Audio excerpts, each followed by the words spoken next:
Okay, for this one now, we are going to be moving into getting this character's animation cleaned up a little bit more, because the problem that we're having from the last video is when he's aiming, he still has no weapon in his hand. As you can tell, as he moves forward, he's rotating left and right, and he also wants to roll a little bit when he looks up and down.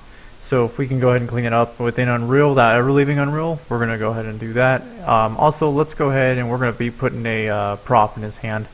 I have the prototype weapons pack I got from the marketplace. However, I'm not able to push it into here because they do not have a version release for 4.9, which surprised me today.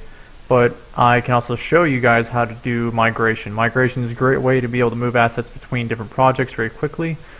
So when I assembled my other project, I built it on, I think, 4.8, put a bunch of stuff together, and then I built it over time, and then moved it around to 4.10.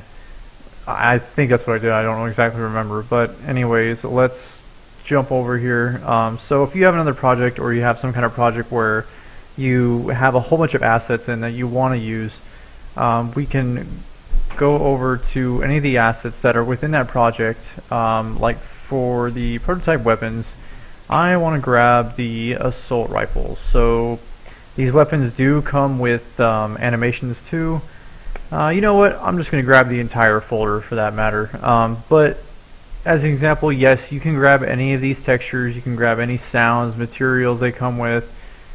We'll also get some effects too, which is great. But these are the different weapons that it has. You can easily come up to any of the folders or any of those individual files. You can right click and we can go to the Migrate that you'll find here. It'll tell you, do you want to save your project if you did any work on it or whatnot. I'm not going to save anything on this end because I was doing some testing for you guys to do another explanation I'm going to bring up a little bit here. This will tell you everything that's going to be coming along for the ride on the move over to wherever you want it to go. So if this is the entire folder, this includes everything for that folder.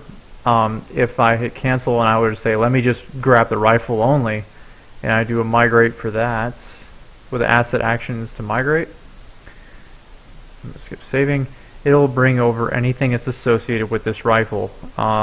So materials that are already assigned to it, and any of the textures for that material. It won't bring over animations or anything else for that matter, because this asset can still function without those animations. But I want to bring everything over. So I'll go migrate. I'm not going to save it. I'm going to bring everything over, and I want to find the project that I want to bring it into. So I can navigate to where my projects are stored out, which is in my documents folder. Go down to Unreal Projects and into the third person tutorial that we've been working on, and I'm going to drag it into my content folder. I don't have a folder for this, but because I'm bringing a folder over, this folder should come in here automatically. So if I hit OK, it's going to be copying everything over, and if I open up the other project, we'll be seeing in a minute prototype weapons, and this will begin to get populated with different with everything as everything moves over. Great thing is, I've noticed here that nothing has been broken. I hope. I have to check the asset here in just a second. And migration is complete. Migration is actually pretty fast too, which is awesome. So let's take a look at one of the weapons we want to use. So we want to use the assault rifle and just throw it on this guy's hand. Hopefully when I open this up, awesome, everything is still intact. So all the materials, I've done migration on some other projects too. Sometimes the materials will break and you got to reassemble, like reconnecting the textures and the material graph. But I'm not going to go through that right now. If I have to, I will down the road. But we have everything in place that we want. So again, this object has animations. These little notifies in there, so we can use those. I wonder why that magazine is all the way back there. That's kind of strange. Huh. Really weird. I've never seen that before, but anyhow, let's move on. We're not going to be doing any animating with the weapons right now anyways. So let's take this guy and let's have a weapon in his hand when we start playing with him.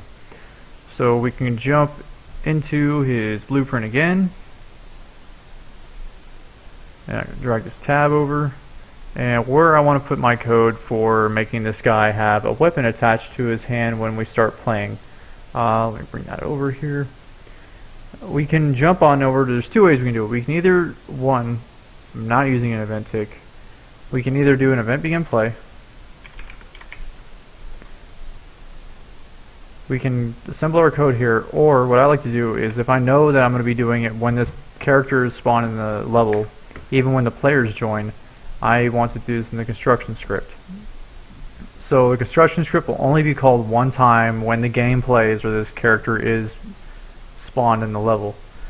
So there's a couple easy ways to do this. So I'm going to bring this the tab off and break it off a little bit and move it over. And I want to, when we call this character into the game level, I want to bring the prototype assault rifle. I want to add that skeletal mesh. You can drag objects right off the content browser into here. I want to add a skeletal mesh component. I'm going to reattach this for organization's sake. I want to make the relative transform. Just do a make.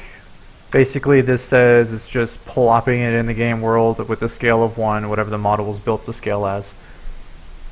And I need to attach it to the skeletal mesh. So we can grab our mesh and we can drag off. This is basically saying the skeletal mesh of the assault rifle. We can do an attach to components.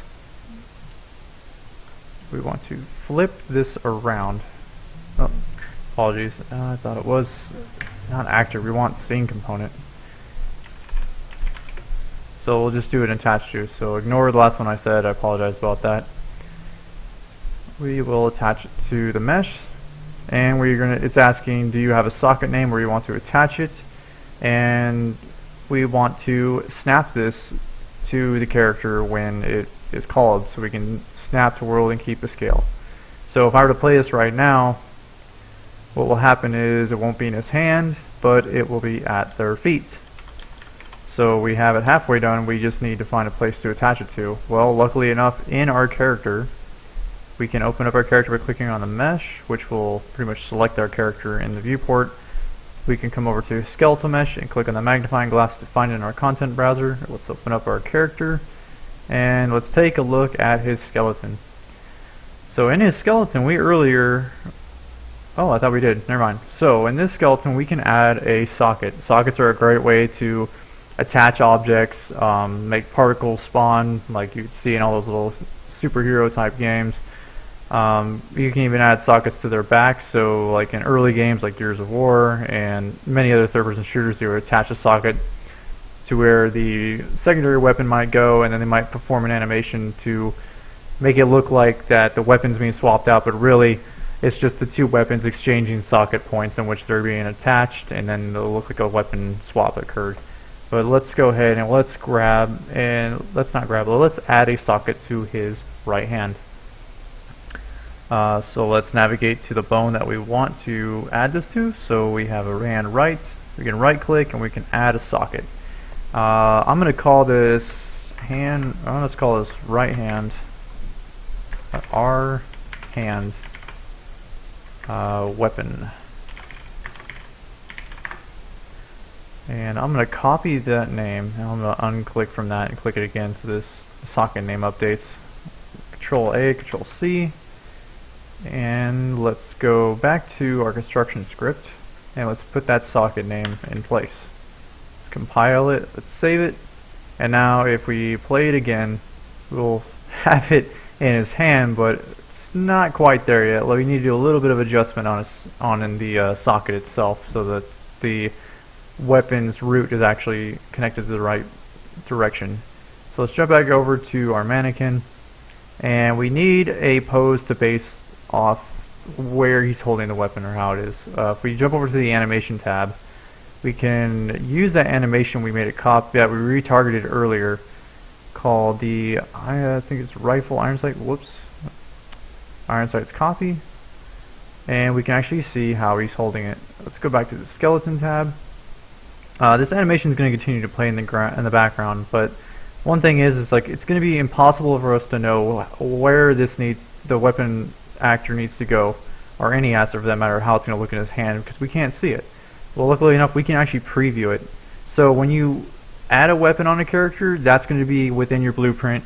If you want to preview how it's going to look on a socket, this is where you would do it. You won't, if you do a preview asset in here, you won't see it in the game. You have to do that in the code.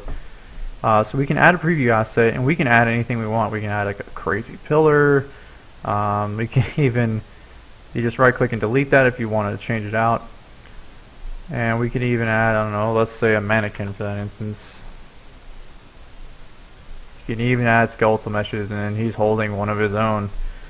But let's get back to what we were doing. Let's delete that. And let's add a preview asset. Let's add in our rifle. Let's prototype assault rifle. And he's holding it the way it was in the viewer. So it's going to be hard for me to actually get this pinpoint. So let's pause this animation here. I'm going to bring this back to the beginning. And let's start manipulating our weapon socket. I'll need to rotate that about 90 degrees. And I know I'm going to need to move it left and right and just try to get in his hand as best as possible. Move it forward. It's about in his hand. It's a big trigger. It doesn't look too bad. It gets the idea across for now. And it's a prototype weapon, so it's just there to help us out. His head's kind of in the weapon, but I mean that could always be fixed at the animation. So that's about pretty close. So yeah, there's not much I can do there for that. There's not much I can do for this. In the end of the day, you'd probably have to make your own custom animations. So now if we save that out, we can actually go back, play it, and now he's actually holding the gun in his hand, and it looks totally normal. A little bit better than it was. Now let's go in and let's see where we're at on time here. I'm going to try to make the videos a bit shorter than they were on that last one. It was about 30 minutes on that last one there. Okay, we're about 12 minutes in. I'm going to stop the video on there because this one went over sockets really quick and doing a little bit of migration on assets. And in the next video, we're going to get this guy's spine fixed. So I'll see you in the next video.